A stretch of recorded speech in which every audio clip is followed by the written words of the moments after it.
تعلیم کا پہلا اصول یہ ہے کہ اپنی آواز مدھم رکھیں اور اپنے الفاظ میں احترام پیدا کریں۔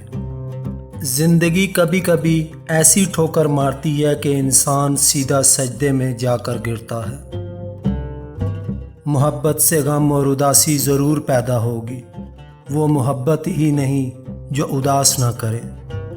انسان پر کئی طرح کا بوجھ ہوتا ہے، ہمارے اوپر سب سے بڑا بوجھ تکبر کا ہوتا ہے، اور ہم یہ جانے بغیر کہ خدا کے نزدیک کون بڑا ہے اور کون گھٹیا، فیصلے خود ہی کرتے رہتے ہیں۔ جو حقدار ہیں ان کو دو، اور جو ناحق مانگنے والا ہے اس کو بھی دو، تاکہ ہمیں جو ناحق کا مل رہا ہے کہیں وہ ملنا بند نہ ہو جائے۔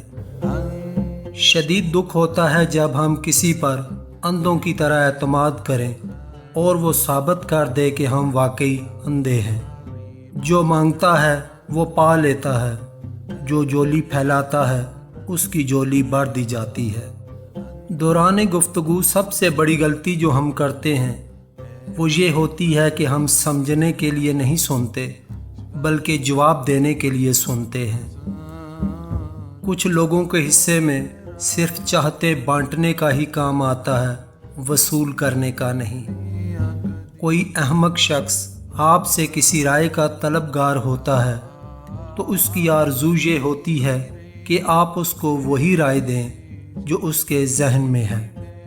کاش انسان بھی نوٹ کی طرح ہوتے کہ بندہ روشنی میں کر کے دیکھ لیتا کہ اندر سے کیسا ہے۔ فاتح لوگوں کے مرنے پہ نہیں، احساس کے مرنے پہ پڑھنی چاہیے، کیونکہ لوگ مر جائیں تو صبر آ جاتا ہے، مگر احساس مر جائے تو معاشرہ مر جاتا ہے۔ انسان غیروں سے ملی عزت اور اپنوں سے ملی ذلت کبھی نہیں بھولتا۔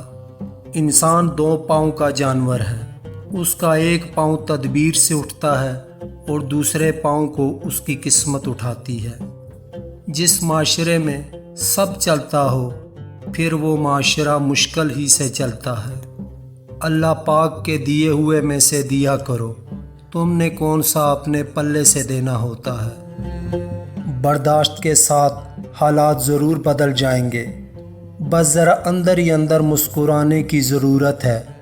یہ ایک ایسا راز ہے جو اسکول اور کالجز میں سکھایا نہیں جاتا۔ جب تم کسی میں کوئی عیب دیکھو تو اسے اپنے اندر تلاش کرو، اگر اسے اپنے اندر پاؤ تو اسے نکال دو، یہ حقیقی تبلیغ ہے۔ جھگڑے اس لیے بھی ختم نہیں ہوتے کیونکہ ہم جھگڑوں کو جھگڑوں سے ختم کرنے کی کوشش کرتے ہیں۔ لفظوں کے دانت نہیں ہوتے مگر یہ کاٹ لیتے ہیں۔